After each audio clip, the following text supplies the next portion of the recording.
All right, here I am. This is my first Let's Chat session. I think I'm doing this correctly,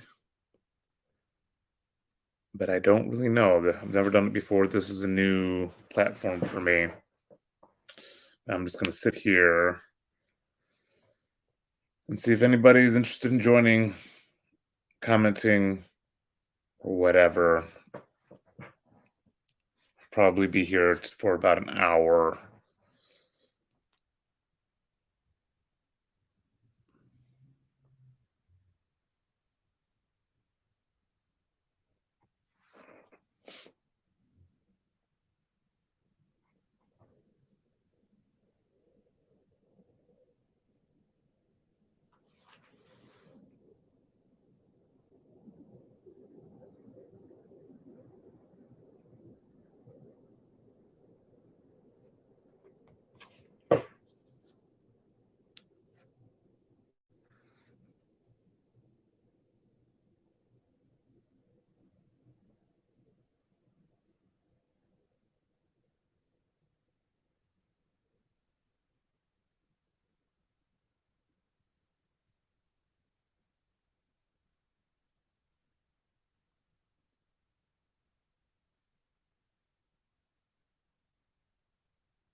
I think I can see you too, CW.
I'm not bantering with myself.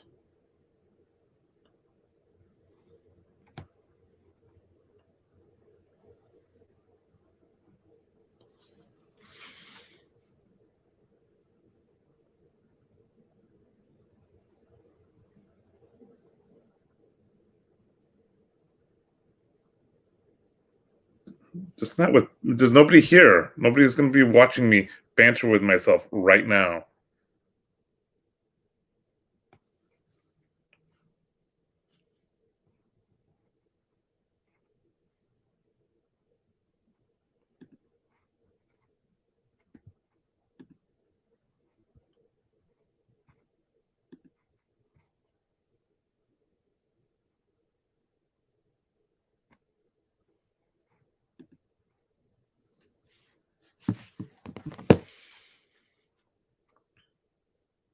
Maybe one day when I have more people interested in my banter, excuse me, I will do something like that. I don't believe I'm at that point just yet.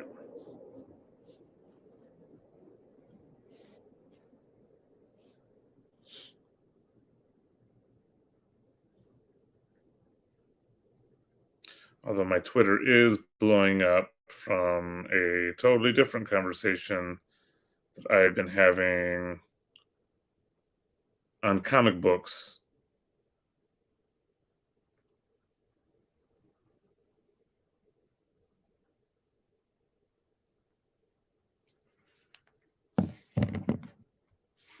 I will say this is kind of a cool feature, though, that I can look at myself on Twitter and on my YouTube channel.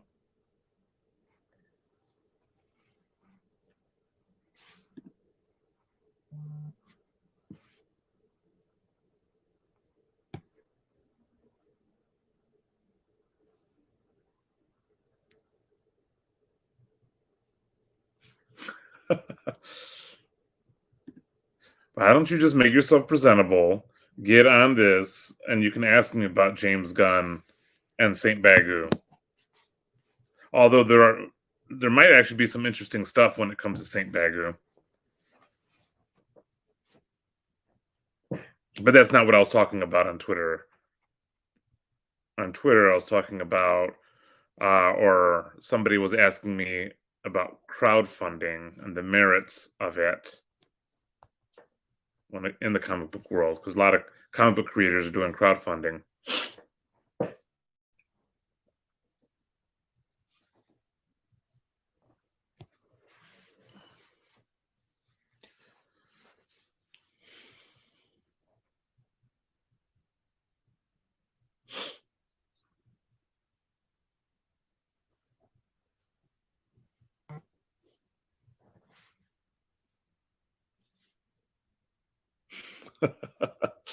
Is Peugeot crowdfunding?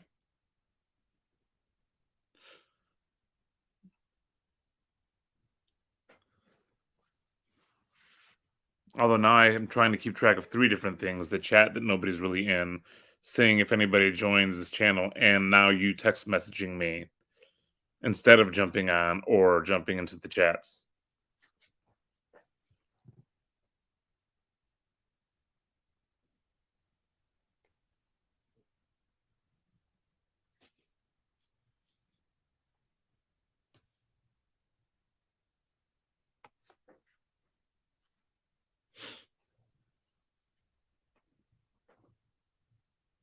There you go. I can show your message.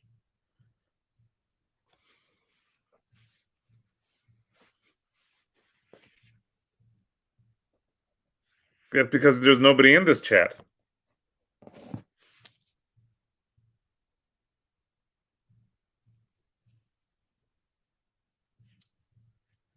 It's just you right now.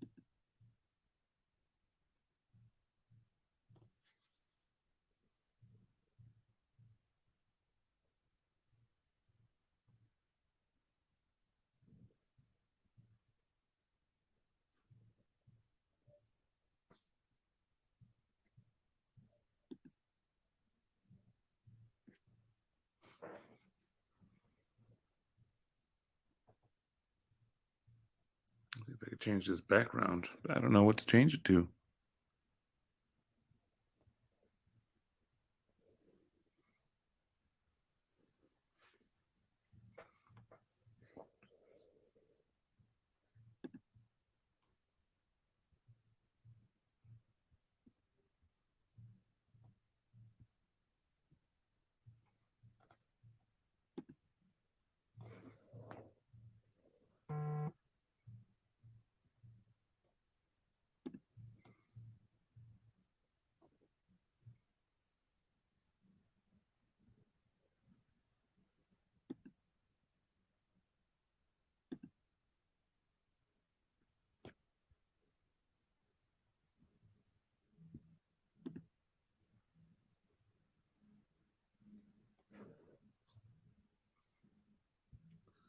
Let's see here.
How's the cat doing?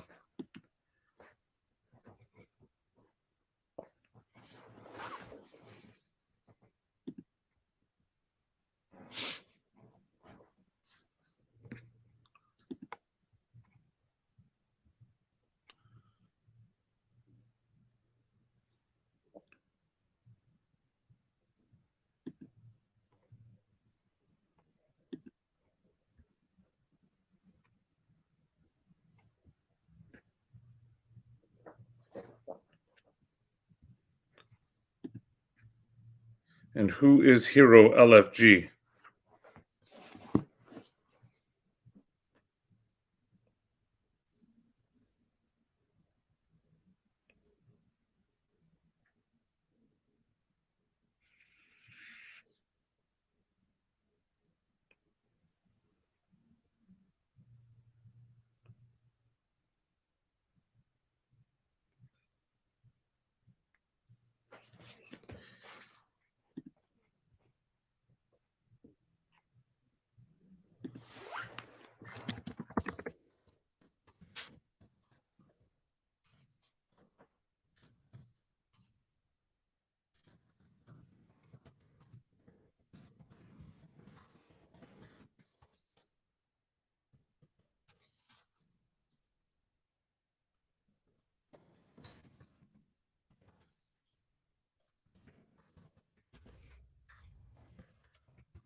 Yeah, I just don't know who Gavin is. I did watch that video.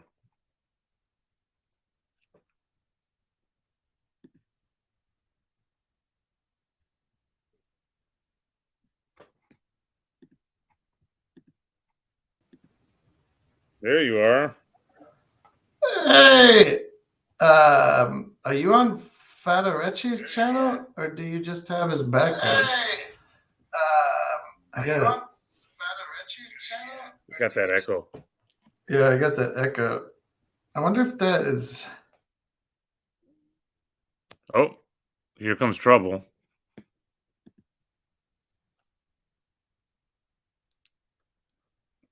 How you doing, Hank? I can't hear you very well.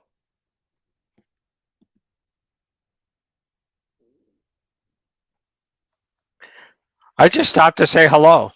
Oh, how are Yeah. you? I went open Twitter and it said Mo is having a chat. So I said I dropped by and say hello, and then I'm gonna go. I gotta work with Nate, but hello, and we miss you. All right, I appreciate that, Hank.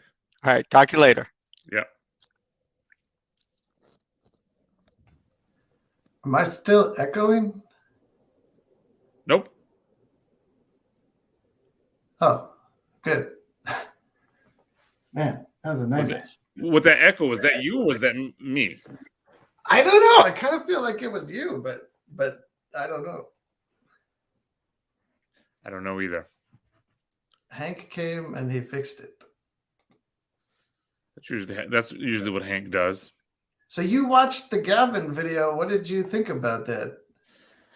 And his defense of Satanism. So there's the principle of not preemptively excluding a hypothetical Satanist with all prejudice or something. Yeah, so there's a few things. There's probably 3 different categories that would need to be addressed in what Gavin said there. The first is that we're not gatekeepers for any sort of community. Like, there's a difference between this organization that's being developed and the community of this little corner. I cannot police this little corner and, decide who's in or out. That's way beyond me. This is one organization coming out of this little corner to support this little corner. So, are Satanists welcome in this little corner? That has nothing to do with me. I'm not there. So that's one aspect. So you're saying if you saw a Satanist wander into this little corner and get beat up, you'd have like no responsibility whatsoever to intervene. You're just a total neutral bystander. Is that what getting beat up online? Like, we talking metaphorically or physically being beaten up? Yeah, I mean, I guess I'm pressing the metaphor a little bit, but it works. I mean, that's the tricky. So there's one aspect of this distinguishing between what this organization is and what this whole community is. This is one organization within a community. I have no say on what the community is. I only have a say on what this organization is. So that's the first aspect. Second thing he addressed was about accountability and mistake making. We're currently building the organization. I mean, so there will be a board that will, to a certain degree, I would be answering to, and vice versa, they would be answering to me. And if we develop a membership, which it's looking like we may do, there will also be accountability on that front as well. So yes, when there are mistakes, there would be the potential for correcting any mistakes made. Now, in terms of the Satanists, I don't know of a whole lot of Satanists in this community, but I'm not super active in the community as of yet. However, as far as this organization goes, yeah, I'm skeptical. Now, I'm willing to talk. If there was a Satanist that was very interested in joining the organization, they can totally approach me and have a discussion, and maybe they'll teach me something new. I mean, it's kind of similar to having a church, right? When you're in a church, there is church membership, but that has nothing to do with church attendance, so to speak. So if a Satanist comes into my church and wants to participate in our liturgy, okay, I mean, I wouldn't even know right away until they actually told me, hey, I'm a Satanist, and then I would have to engage that conversation. Well, what do you mean by I that? think that's part of what makes people uneasy is a lot of people find themselves in the corner because they're somehow disaffected or disillusioned with church. So even a comparison to the way of church, I think would be anxiety producing in some. I mean, I was fucking myself excommunicated from an institutional church, so Mhm. I know something about that from personal experience. So yeah, I think that using the analog to, oh well, here's how we would treat the sort of in and out or participation or good standing Well, and to a within certain a degree, you were please, excommunicated from a church. which means that I had to join. Yeah. Yeah, which means you had to join first. Yeah, it's not like I just like randomly wandered through and was either prohibited preemptively because of my Satanism or Yeah, and you were never prohibited from attending the church. my Satanism got found out Yeah. slowly over time. And that's the thing, is that I'm not necessarily excluding anyone. If somebody approached me and said, "Hey, I love what you're doing in this organization. I want to be a part of that," and they're like, "But I'm a Satanist, and you clearly have this policy against Satanism," well, there's a conversation there to be had.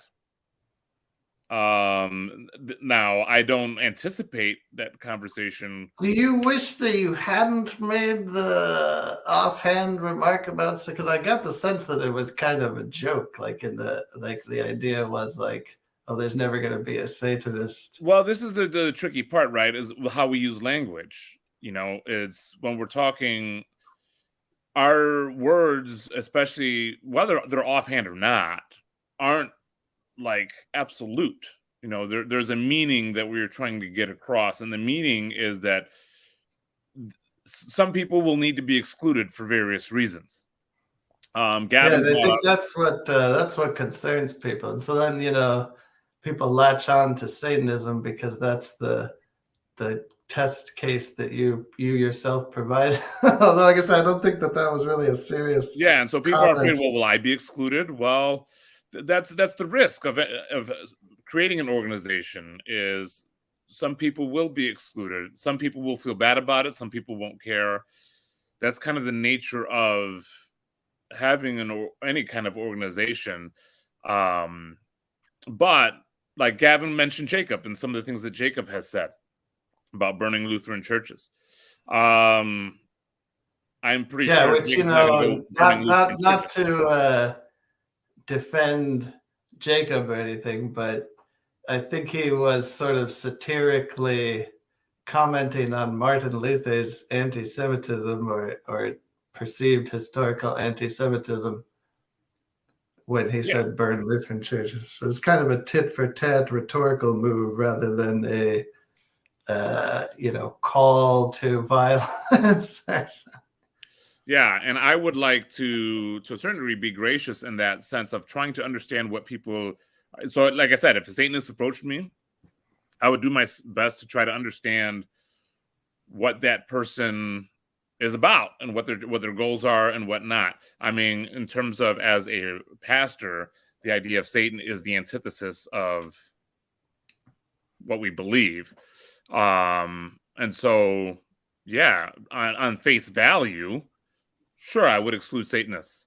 Now, if somebody happens to identify as a Satanist and wants to explain, but is it fair to say, Mo, that so your knee-jerk reaction, having never had any interaction with a Satanist, but nevertheless being a CRC Christian pastor, would be to reflexively exclude them? But is it fair to say that it's not your decision? However, that's an assumption that I've never had any contact with Satanists before. I have had encounters with Satanists before, in various times, with different contexts and whatnot. So that's kind of an assumption there that I would appreciate having been asked about first. But I'm not going to hold that against people. It would be similar with some faiths like Wicca. If somebody says, "Hey, I'm a practicer of that religion," I'm not sure and this is obviously off the top of my head, I'm not sure that this organization would be the appropriate one for that person. Now, does that mean they're not going to be involved in what we do? Well, that's up to them. They can choose to be involved or not. Like, they can choose not to come to my church or to attend it. I don't know why they would, but they're free to do so. Now, when it comes to being an actual member in the organization, if they really want to insist upon that, while being, well, then we have to have a conversation and we have to figure out, okay, what does that mean? Why is there? What are the pros and the cons? Because it's been tricky even so far trying to be inclusive, for figuring out ways to be inclusive of all the people from these theistic religions that would be more similar or have similar foundations than a Satanist or a Wiccan. Does that make sense? Yes. Yeah, I do think that part of what people appreciate and maybe want to foster in the corner, the mythological corner, is maybe they wouldn't use this word, but pluralism, like a certain view of pluralism, the idea that anyone can come in good faith and participate in robust, meaningful discussions surrounding what for many people are religious philosophical themes. But some people, naturalists, for example, might be so antagonistic towards or institutional religion or ideological development of religions or sociocultural practices of religions that they wouldn't even identify at all with and would chafe, at the suggestion that it's even similar, if anything in their own thought or practice is similar in kind to religion. And that's a more common category, maybe not so much. Well, and the thing is that it's also similar in the other way around. Like, there are certain people that I've talked to that are Christian that are like, well, I'm not sure that I can be a part of an organization that isn't that's pluralistic. Similar for a few people who practice Judaism. If I'm, or that are, in a community that practices Judaism as well. And so if I'm part of this thing that also is kind of affirming Christianity or Islam or Protestantism, that might bring some things. So, I mean, that's difficult enough. But again, such is the nature of putting together an organization. But again, there's a big difference between the organization and what it's doing, and then being able to participate in the conversations. So anybody from any background is going to come and participate in the conversations. Well, here's a incredibly non-controversial analog. What about like I thought I heard somewhere that Turkey wanted to block, I think it was Norway, from joining NATO because of depictions of the Prophet Muhammad. So that's an interesting analog, because NATO, of course, is a geopolitical security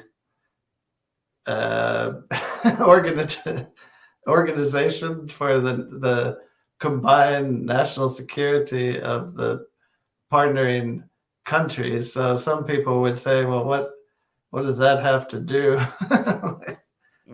with your own security? Yeah. But I mean, that's, these things scale, I guess, is what I'm saying. Yeah. And so, I mean, I feel like it has been difficult for people to see the distinctions that, hey, we're just our own organ.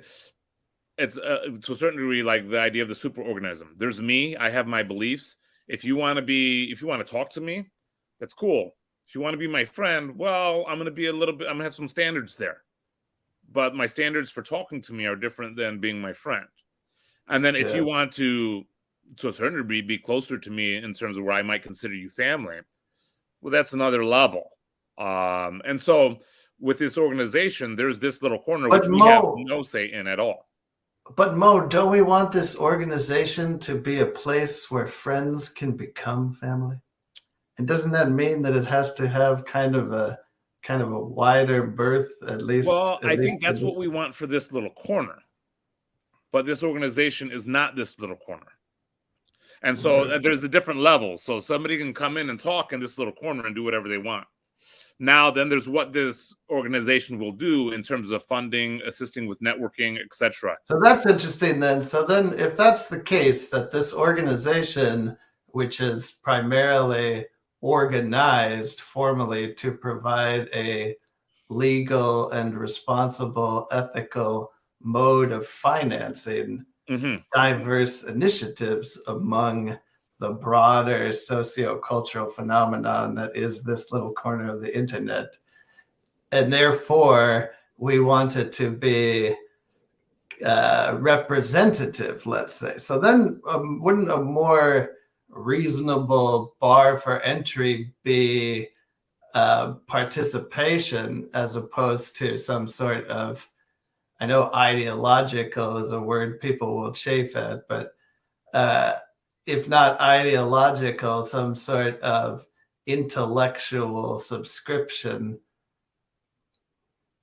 or affiliation, like, or agreement? Like, wouldn't it be more, if what you're saying that, you know, the corner is a place where friends become family, and this organization is where that family cooperates through a legal, ethical, responsible framework to fund the initiatives that, like, you know, like my parents helping me buy a house or whatever, would be an analog to that, right? We want to make sure that they're actually like in the family and responsible enough to carry forth what we're trying to do. I mean, it feels to me like that would almost take care of itself, and creating a, I personally chafe at the idea of a statement of faith, because faith, I think, is too theologically qualified. Because there are people in the corner who would identify as, you know, having quote unquote no faith. Yeah. You know, you could well, and you don't need to have argue about, but you don't need to whether have they or have agree a with a faith statement of or- faith to receive funding from the organization or to interact with the organization. You would need to agree with the statement of faith to be part of the decision or to be part of the legal decision making of that organization. And part of the reason is that if you're going to start kind of really the legal dynamics of moving money. So there's different types of nonprofits. Some are faith-based, some are not. And each one is going to be treated differently in the eyes of the government, taxes, etc. If it's a faith-based organization, while there are certain freedoms that you have legally in doing so, in terms of moving money around. So that's part of the faith statement of faith aspect of it. Is I think that even if central to your purpose is interfaith dialogue, I would think that alone would be sufficient to be a quote unquote faith-based. So but you would still need a statement of faith, just a statement of faith stating the nature of the interfaith dialogue. Does that make sense? No, I'm not a lawyer, so. Well, it's one of those things where, let's say our statement of faith is that yes, we are trying to, or that there is value in interfaith. So you're saying that it has to be cast for legal reasons as a religious organization in order to qualify for the tax benefits that you desire. Well, it's not just about tax benefits. It's also about the avoidance of lawsuits, avoidance of government meddling. Let's say a government entity doesn't like the nature of what was said at a conference that is funded by this organization. Well, there are certain protections that religious organizations would have over other non-religious nonprofits. Does that make sense? Yeah, that's an interesting angle. Yeah, I mean, I still think from my perspective, I would be happier if it wasn't called a statement of faith. Because I think that part of the issue that we have is there is a profound ambiguity about what constitutes religious belief? Like, what makes something religious? So people kind of intuitively understand what religion is, but in the same sense in which they understand what pornography is. It's like, well, I'll know it when I see it, kind of a thing. And so, but I do think that deeper ambiguity about what makes something religious creates a lot of anxiety and needlessly perpetuates sort of strife among peoples that could otherwise cooperate and which is why we're not trying to be an organization over this little corner, because we wouldn't want to do that to that community. But in order to have some, I mean, like, in not only calling yourself a religious organization, but then beyond that, having a statement of faith, you kind of compound potential misunderstandings by using these really loaded terms for people. I mean, I'm not saying that you shouldn't be able to call something religious, and that's it's a much larger conversation of what what makes something religious in the first place. Like, I tend to have a pretty broad view of the implications of religious belief myself, but I understand that for many people, religion is and religious is synonymous with theology.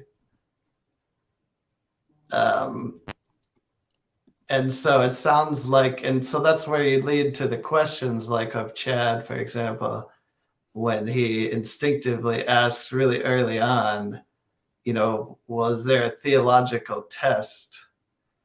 And what is the standard? And will I be included? Is my theology? And of course, he has a lot of experience with that, being in AA and having, I'm sure, Christian people say, oh, AA is, along the lines of Freemasonry, and you have to be careful, like, at least be careful that you don't get lured into an overarching system that replaces the church or whatever. And that's, I do think it's just, I mean, this is the nature of any relationship, right? Whenever you meet somebody new, I mean, this happened when I was dating my wife, right?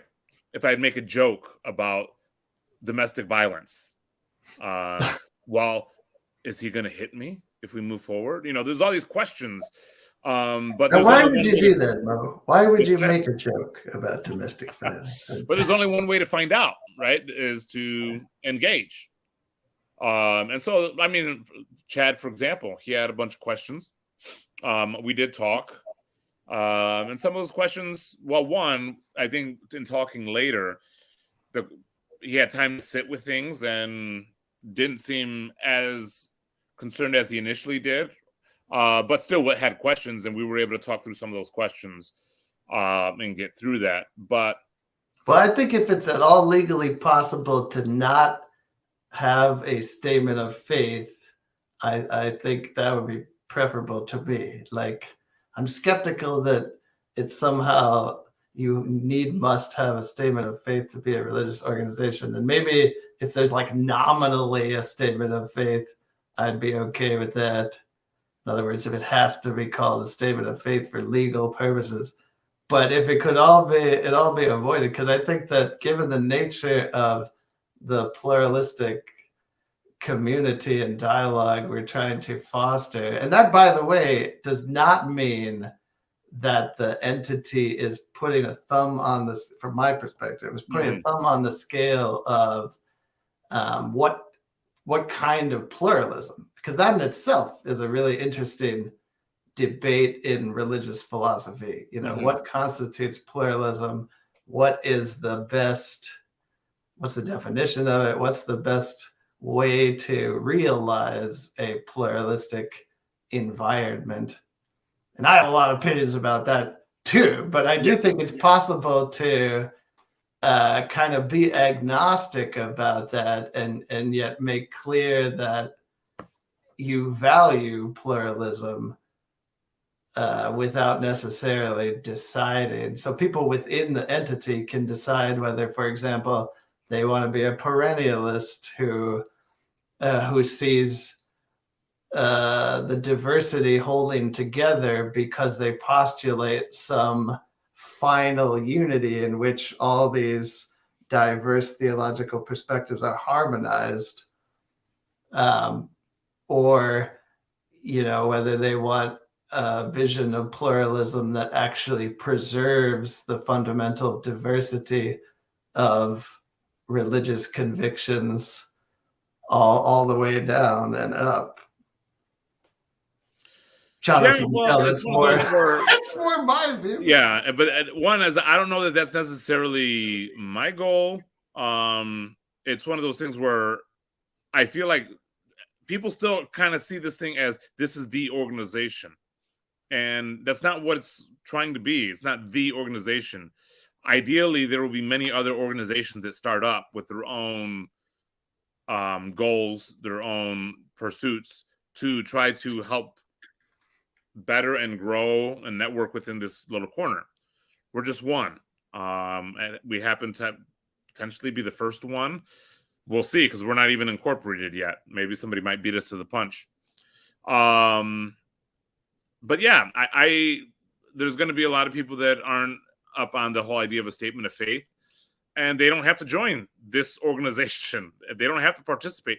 They can still participate. Well, I think that's part of the thing that is sort of absurd about this whole thing, is that, because I think people could be forgiven for seeing, a statement like you just made as kind of defensive, but then it's like also ridiculous because, you're not far enough along to be able to clearly articulate what the founding principles that govern this thing even are. So you're in a kind of unenviable catch-22 where you have to defend the principle of establishing a broad organization for this little corner that nevertheless has some sort of criterion by which people prove good faith in order to participate, but you don't actually have to present to people what that criterion is or what the founding principles are. And so you're in this awkward place of trying to kind of get the sense of how people feel and what they might be comfortable with,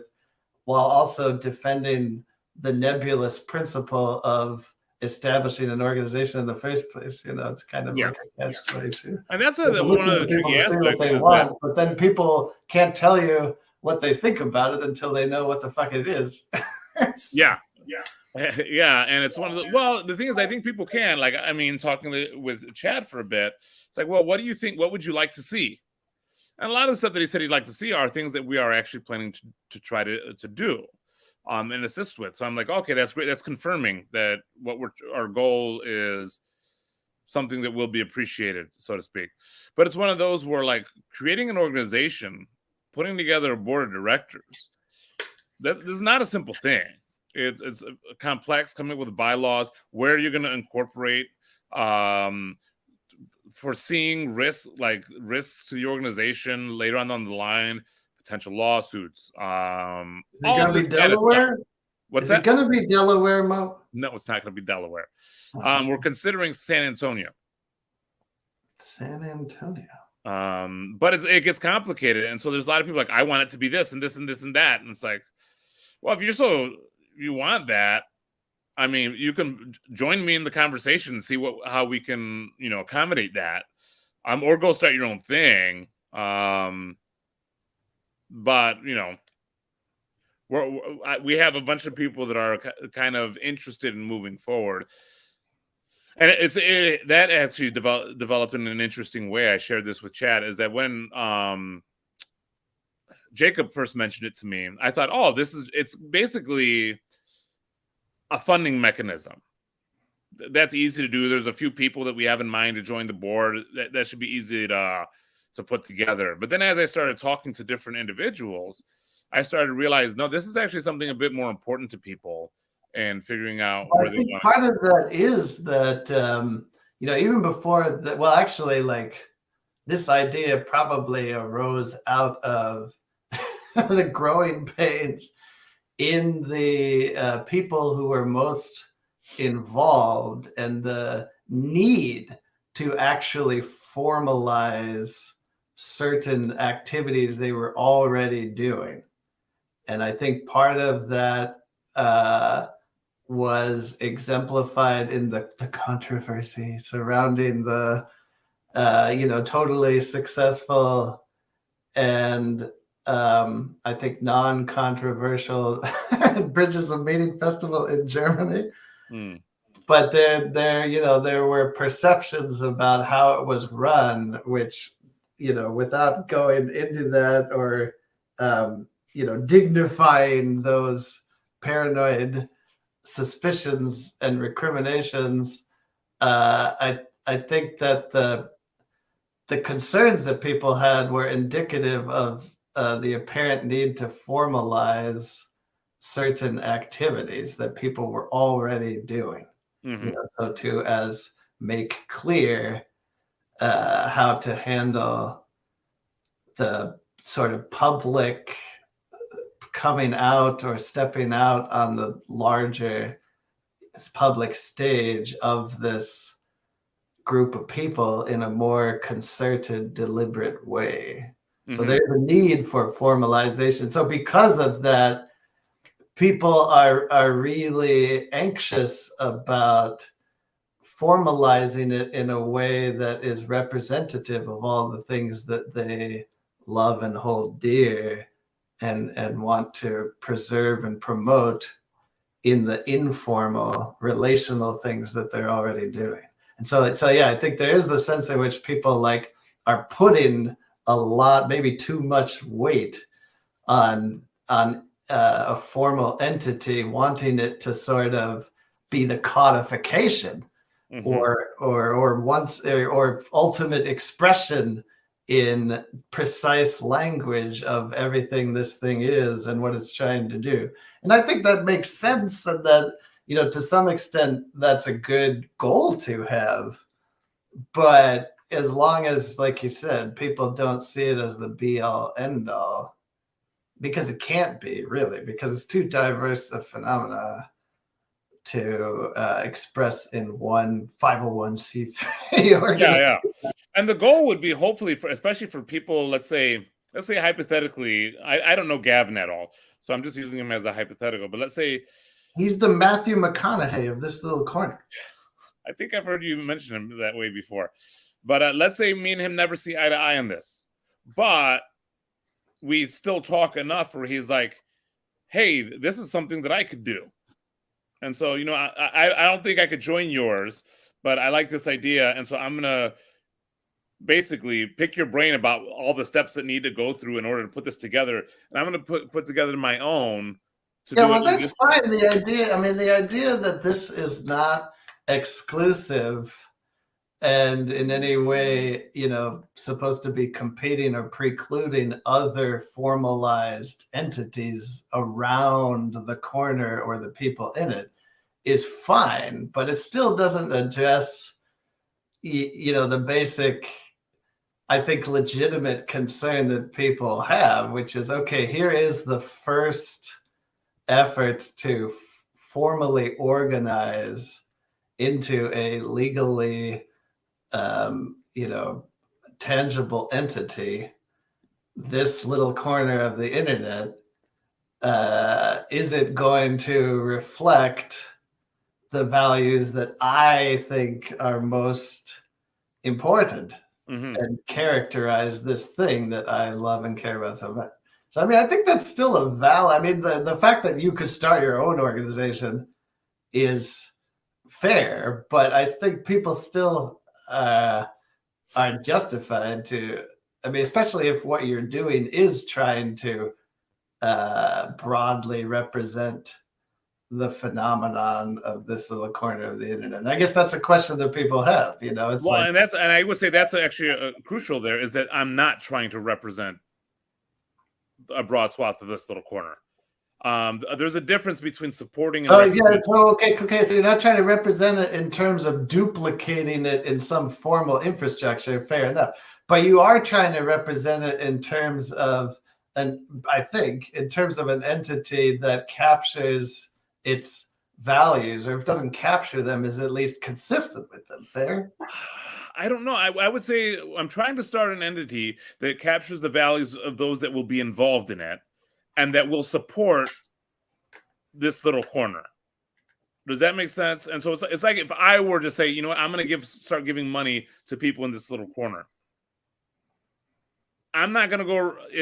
I can decide what I want to do with that, but it's one of those. I'm not trying to control what's happening. I'm just saying, hey, I have my own beliefs. That's fine, but I'm going to see what I can do to network with people who have different beliefs than me. I'm not trying to represent those people. Well, so I think one thing that people want to know, Mo, is like you as the executive director, are you in any way casting or articulating a vision for this entity, or are you just a kind of bureaucrat who is putting in the time to ensure that the infrastructure is all legal and that the people are able to connect in order to actually, I shouldn't say bureaucrat, it's not that big, right? Administrator. Like, are you an administrator, or are you also to some extent like the conscience and communicator of a shared vision? So I think as of right now, to start with, I'm starting as more of an administrator because I feel like there's still, and that's the other aspect of it, is that there's no way I can be I can represent, because I'm still relatively ignorant of a lot of the perspectives and whatnot. There's still a lot that I have to learn. So you're not trying to be a charismatic founder who is casting, but who's casting a super compelling. So you're not trying to found the organization so much as facilitate it. So as of right now, I'm trying to facilitate. But part of it, or let's say, because you could argue that Jacob is the founder, at least in a spiritual sense. Yes, because it was his fucking idea, and he yes. recruited you to. So now I'm facilitating the founding, because even Jacob doesn't really want to do it. He's got an idea that he wants to see done, but he, at least from what I get from him, is that he doesn't trust himself to do it. As well, he says things like burn down the Lutheran churches. And he doesn't want that to a certain degree infect it. So as of right now, I am just kind of an administrator of this founding, so to speak, and then kind of we'll see where it goes.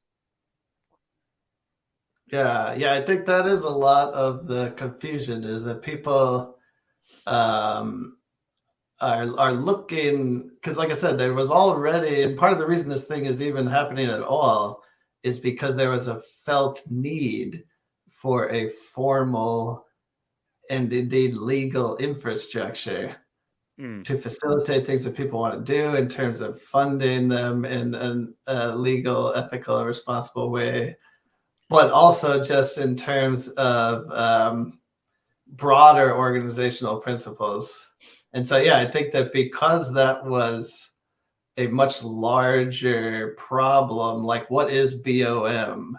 Who controls the image of Bridges of Meaning? Is it just a Discord because we've had a festival that with that name? You know, like, is Paul Vanderklay essential to the identity of Bridges of Meaning? And then Bridges of Meaning is just a subset of this little corner. And I think it would be hubristic in the extreme to think that you could capture everything that is under the rubric of this little corner in a single entity. But then that's an interesting question, though. Like, does this entity have the vision to strive to be that? And I think that's what people are getting at when they ask, well, why not Satanism? In other words, like, is this entity trying to avail itself to the community at large, or is it more, maybe with with the need of naming names but not trying to be overly specific, BOM, or the like latently theistic part of this little corner? Or would you want to, for example, court somebody like Sevilla, who coined the term "this little corner of the internet," and who's not like a Christian per se. I'm not sure whether she's a theist or not, but is an acolyte and promulgator of Perzig and her quality existence stuff. So I mean, it's like, would she be the type of person that you would want involved, or would you want her involvement only if she brings large bags of money, or like those are the large bags of money goes a long way. But I don't know. I actually, she's on my list of people that I need to reach out to and contact over the next week. But these, I think, are the questions that people have. Is like, how representative is this entity desirous to be of the corner? Well, it's certainly not all encompassing, because that's tricky, right? Because this is one of the big deals within just Christianity in and of itself. I'm a pastor, but I'm a pastor only of a small congregation in the Christian Reformed denomination. Does that mean I'm representative of Christianity? No, because Christianity is vast. To a certain degree, I don't even know where those edges are, within Christianity. Who gets excluded from that? I have no idea. The only thing I can have any kind of decision-making power over is my little congregation. And even there, I already have other people to answer to within the congregation, and then within the denomination, and so on and so forth. You proved yourself to be pretty permissive and open-minded even on that score in public. Well, I guess you didn't, but Sam publicly declared that you would give him communion. Yeah. And my explanation behind that, you said that to him, and so I think that speaks to your character. So there's a sense in which you're heading up this thing that Jacob, the fire breather, has inaugurated, and Jacob is very much of the attitude, well, if you want to criticize what we're doing, then don't be involved. Yeah. Which, is fine to a point, but it's like people don't even know what it is we're doing yet. But so I think that people can take stock in or some solace in the fact that you are not Jacob, which is interestingly. And I'm quite a bit open to criticism, especially because there is so much that I don't know about what people want to see, what kind of network. I mean, it was sad, for example, how in that stream with Luke, Jacob is basically saying like, oh, because Luke, it has certain elements which are really mainstream in process theology, which is extremely popular. He is a persona non grata and can just go away sad because he's disqualified himself or something. It's like, yeah, and that's why when it comes to those things, Jacob wouldn't be the one making the decisions. Yeah, but I think that's what makes people nervous about even the idea of a statement of faith, because there's a classic example. Like, so in my view, Jacob just doesn't understand where Luke is coming from. I mean, that seems obvious. Mm-hmm. And not only does he say, maybe he genuinely disagrees with it, okay? Like, maybe that's the case. Like, maybe he does understand, and he just doesn't like it.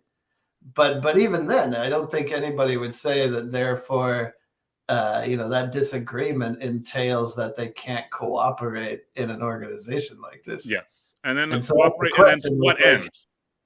Because I think the goal is like, does the statement of faith extend to the sorts of things that they were so vociferously disagreeing about? Because if it does, then it's not really capturing the reality of that's even informally present, which is that they commune and mutually identify with this larger thing that they're part of. And to a certain degree, I think Luke is a good example, because I mean, Luke is involved in a church, and it sounds like he wants to be involved in a church. So how would Luke articulate what he's going for? Like what his goals are. What are his goals in this little corner? And I think that would be helpful to know. because it's like, okay, it's easy to say, well, I wouldn't say it like that. Okay, well, how would you say it? Because I really want to know, and I really want to see if we can find a place of agreement there. But if it's only, well, just keep saying things until I agree.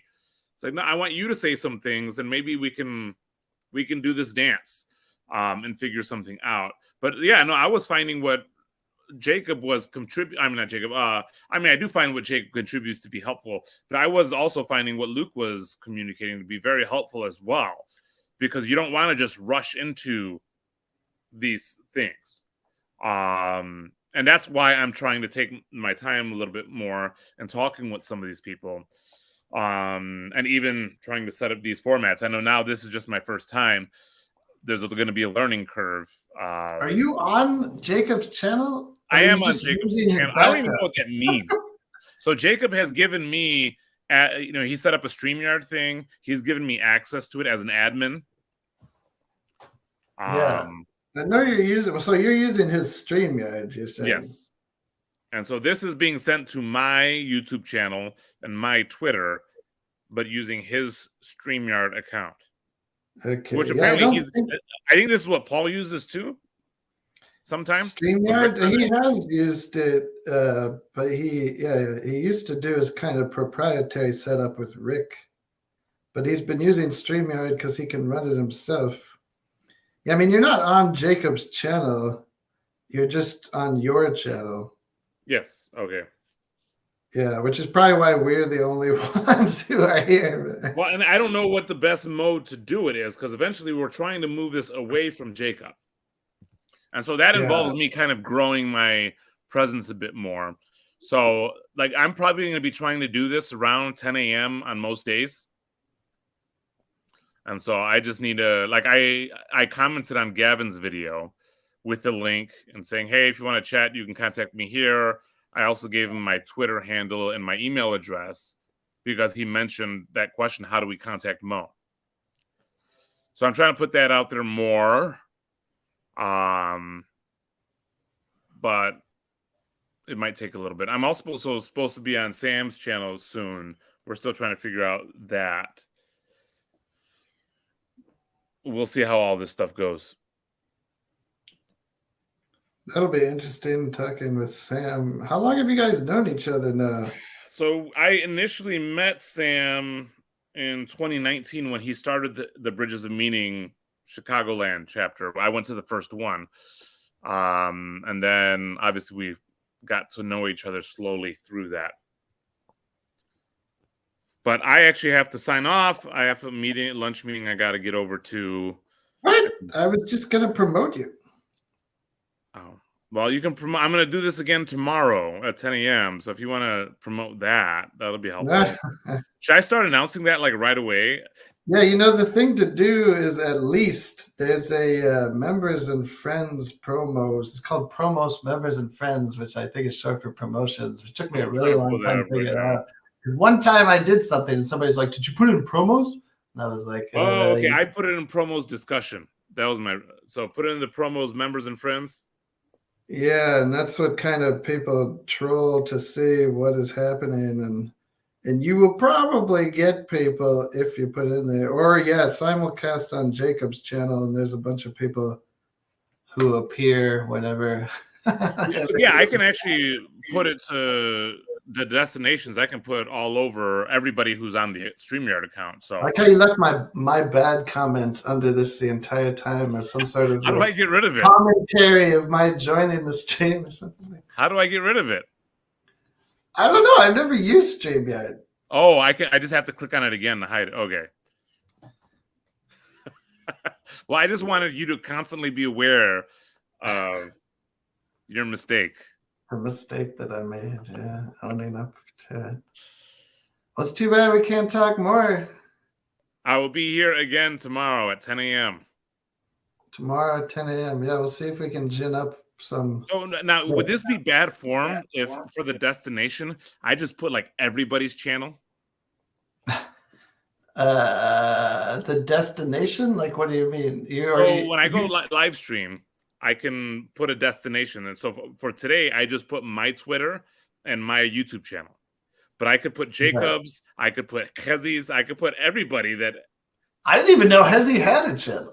Yeah, I mean, if they give you access to simulcast, I know for a while. I have access to it all through this StreamYard account. Oh, because of Jacob. Yeah, for a while, like Mark was broadcasting on like 4 channels simultaneously, which to me seems a little unnecessary. Yeah. But for you should at least be on Jacob's channel, because otherwise nobody's gonna see it. Like, all right, so I'll do that tomorrow, and I'll start trying to announce it on the Discord and other places. Even see if we can get you and Gavin to debate the merits of Satanism. Including Satanists. He actually called for a formal apology from you. Yeah, no, that's not going to happen. So you should apologize for. I will only apologize to CW. Well, you should apologize to me for preemptively precluding the possibility of a Satanist participating in good faith due to your obvious Christian prejudice. And I'm not being entirely sarcastic. Like, I kind of understand where he's coming from. But do you understand where I'm coming from? I do understand where you're coming from also. So that's what tears me apart inside. So I'm glad I'm not in these places of decision. So all right. Well, hopefully I will see you tomorrow. Yeah, dude. All right. We'll stay out of trouble until then. Peace.